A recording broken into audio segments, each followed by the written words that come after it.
Hello, my dear students. Welcome to Resultant, your very own faculty driven institute. Hope you guys are fine. So, guys, let's start the session quickly without any delay.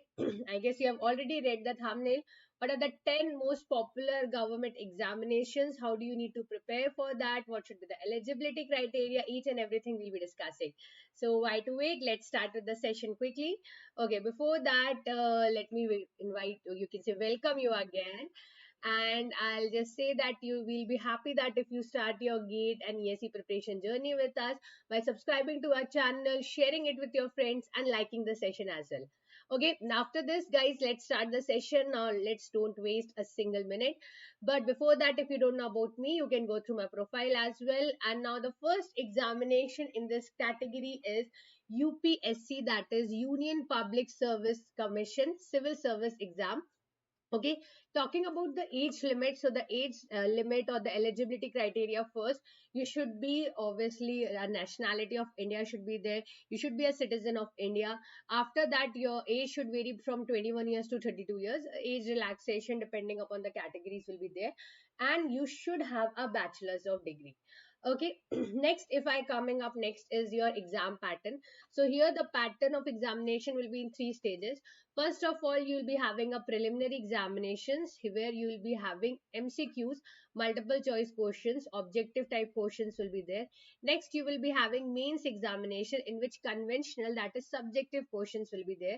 And third will be your interview, that is personality test will be there. Okay, next in this category. But before that, one more thing is talking about the approach, that if you're thinking that you should crack the civil services examination, what are the things you should know? First of all, guys, you just jump into preparing for any examination without knowing about it. So it's important that you understand what is the exam pattern, what is the syllabus properly. Okay, and accordingly you should have a proper study plan. Okay, you should make proper notes of it. Okay, and after that you should be like, see, right now in social media you have lot of materials flooded here and there, but you should be relying and referring to the reliable sources which are up to date and which are accurate and you can trust on it. Okay, rather than randomly picking up anything and studying.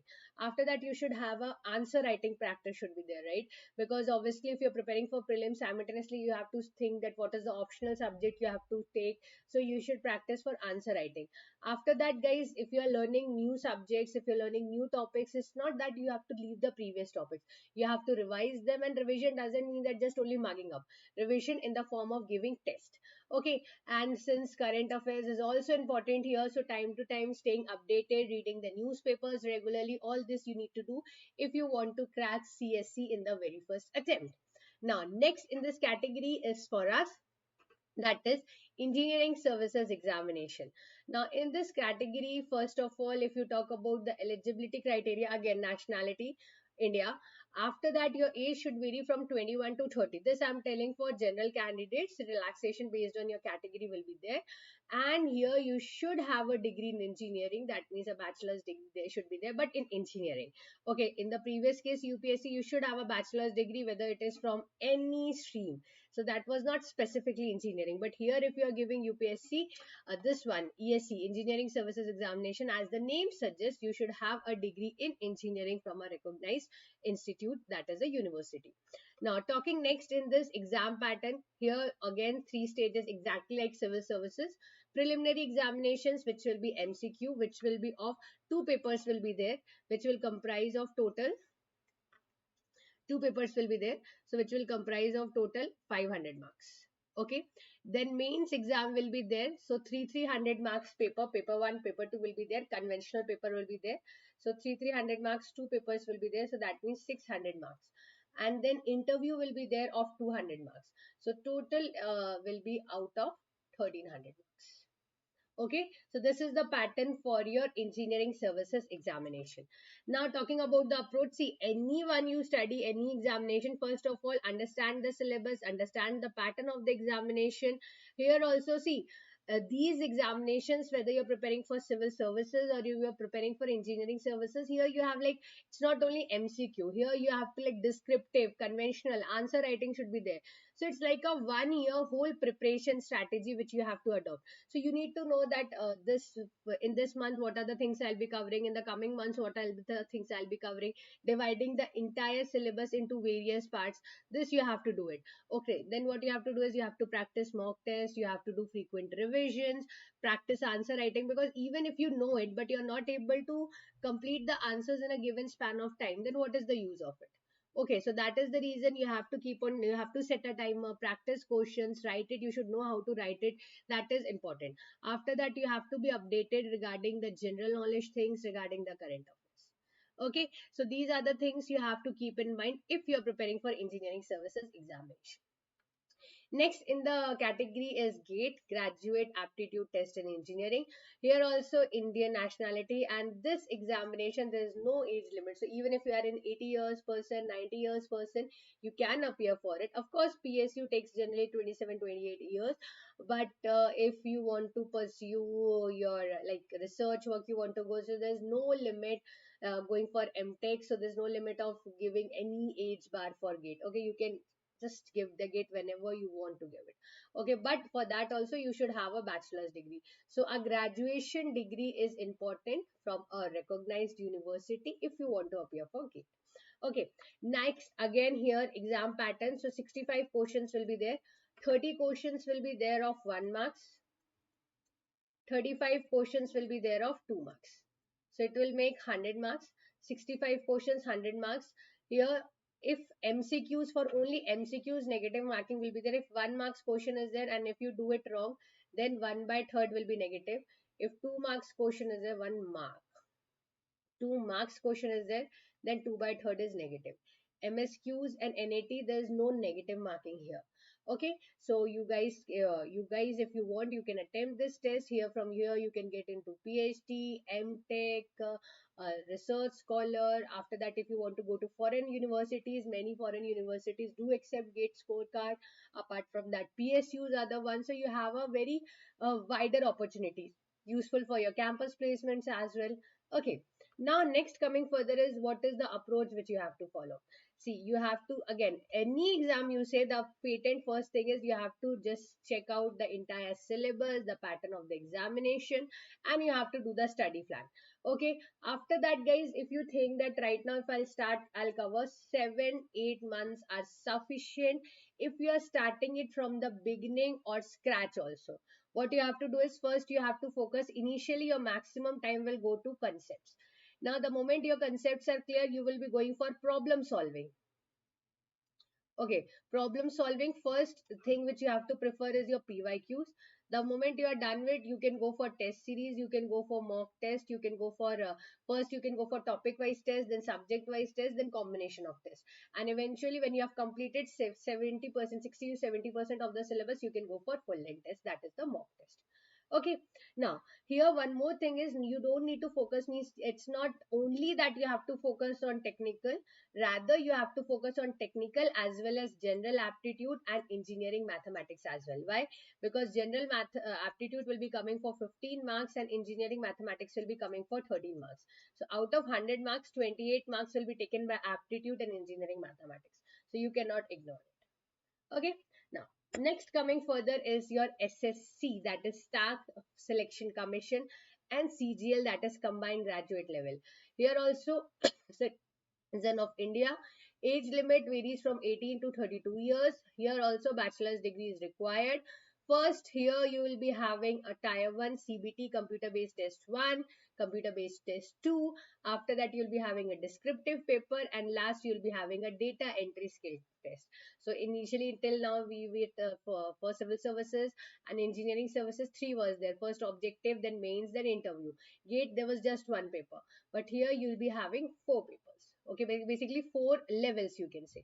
Okay, after that here also exam pattern, that is same. See here, anything exam pattern, syllabus, study materials, proper relying the study material sources, revisions, then revising the things, and after that general awareness, general you can say current affairs being updated, and answer writing practice. That is it. Wherever descriptive paper is there, whenever conventional paper is there, it is important that you should have an answer writing practice. Next is IBPS PO, which you have is probationary officer or clerk, whatever you want. Institute of Banking Personal Selection. Here also 20 to 30 years, bachelor's degree you should have it, and you should be a nationality of India. Preliminary examinations, mains examinations, and then you will be having a personality test, that is the interview. 3 rounds are there. Now I'm not saying because everywhere the thing of approach is similar. Okay, because as I told you, that's very obvious. You'll say, ma'am, why the approach is similar? Because see, syllabus you need to understand. Based on that, how when the paper is conducted, that whole interval you should know that how much time you have to spend. After that, you have to do what? After studying a subject, you have to give test. Going to the next subject, you have to revise the previous subjects or topics. So that is very, and if a subject is having current affairs or general awareness in it, so you have to study that also. Okay, now next in the category is RRB JE. Of course, this post doesn't come every time. Like if first it came in 2015, then it came in 2019, and now it is coming in 2024. So here, if I talk it about, here again, you should be a citizen of India. Age limit varies from 18 years to 33 years. You should have, again, either here flexibility is there. If you're having a degree in engineering, or if you're having a diploma also, both will work. Some are fixed for diploma holders, some vacancy, some are there for both diploma holders and the engineering disciple people also.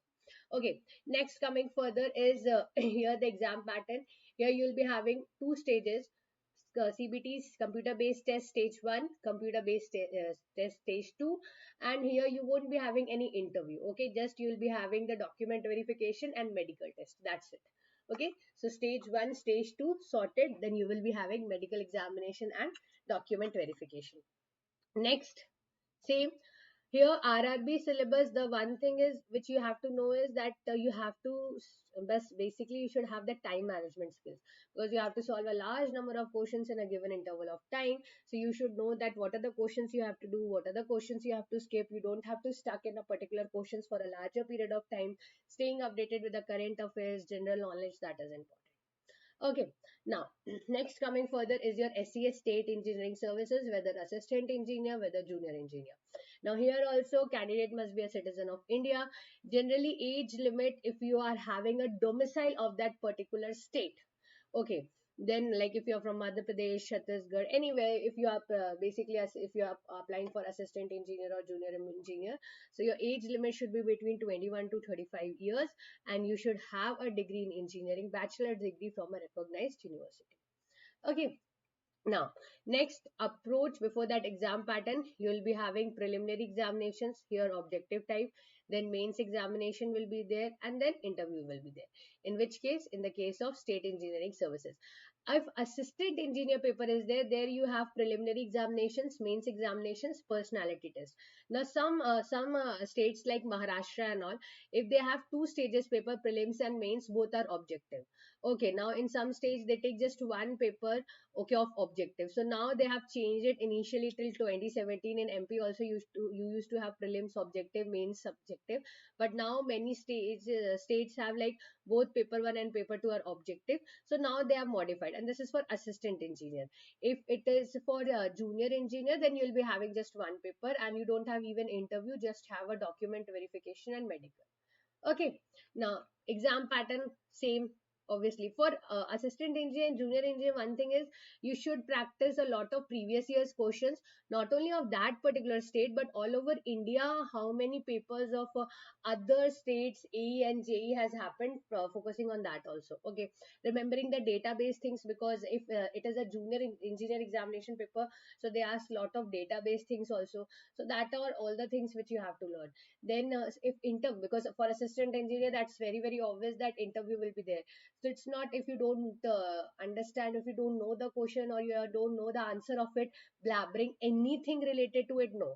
You should be perfect, and if you don't know it, sorry sir, I'll get back to it, and then I'll let you know. No, that's only you have to say. Instead of saying anything, this is not your viva thing which is going on, this is an interview for your job. Okay, so you have to be accurate and precise. Next coming further is SSC JE, Staff Service Commission Junior Engineer Examination. This is a central government job. Again, candidate must be a citizen of India, age limit 18 to 32 years. Here, you know that either you should have a diploma or engineering, you have post for civil, mechanical and electrical. Maximum number of post comes for civil engineers. Now, next coming further, approach. But before that, let me talk about exam pattern. Here, you'll be having the paper in two stages. One is tier 1, that is CBT. Again, is also tier 2 computer based test, that is CBT. Okay, talking about next is approach. Approach is same. PYQs, time management, current affairs. Right now, as the number of aspirants are increasing, diploma holders, degree holders, both are preparing for it.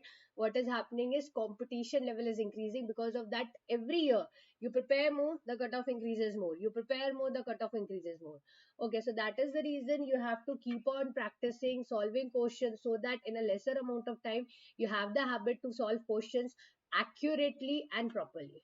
Okay, now second last is your ISRO, Indian Space Research Organization, scientist SC paper. Generally it happens. Okay, every year, most probably, just leaving 1 or 2 years, they generally conduct every year. Here also, but here the age limit is not 30 years, 32 years, 33 years or 35 years. Here the age limit constraint is 28 years. For general, as I told you, for other categories, the relaxation is there. Bachelor's degree in engineering branch, 65% marks or CGP should be 6.84 out of 10. This is required. Okay, and after this, the paper, I'll say interview is something which is quite tough. Okay, but the paper, if I talk it about, it's not a rocket science, means a very tough paper. If you're clear with your concepts, you'll be able to solve it. So you'll be having what? You'll be having a paper, general aptitude part A, general aptitude written test along with general aptitude B, and there will be a written paper, interview paper also. Okay, now next, if I talk it about here, you should have official notification. Generally they don't give you the syllabus, so syllabus is generally same as compared to your gate only. But yeah, problem solving, technical concepts, all those things you should know, and you should be thoroughly prepared. Like 1 or 2 subjects they'll ask you, like in ISRO and BARC, they ask what is your favorite subject, and if you name your favorite subject, they'll ask anything and everything from there. So when you're choosing your favorite subject, make sure that you're very clear with all the concepts regarding to that particular subject. Okay, next is your DRDO, that is Defense Research and Development Scientist Development Organization, Scientist Examination. Here also nationality, everywhere it is same. Upper age limit 28 years, you should have bachelor's degree, and generally they recruit on the basis of your GATE scorecard. Similarly for BARC is also there. Either you can give the paper, there's two options, or you can apply based on your GATE scorecard. Okay, here you'll be having paper 1 written examination, paper 2 written examination, and then you'll be having interview. And the post will be DRDO Scientist B. Either you can go through the GATE scorecard, so you'll be cracking the interview, then group discussions and all are also there in many examinations. Here problem solving, communication skills, all those things you can check it out, and when they conduct the papers, you can check out the DRDO previous year's papers and all also. Okay, so these are the top 10 most popular government examinations. If you're all not knowing about it, I have told you. If you don't know how the approach you should follow for cracking it, I have told you, and told you about the eligibility. Okay, so that's all in today's session. Hope you like the session, and if you want me to make videos on any other session, do let me know. Thank you everybody. We'll see you in the next session. Thank you everyone.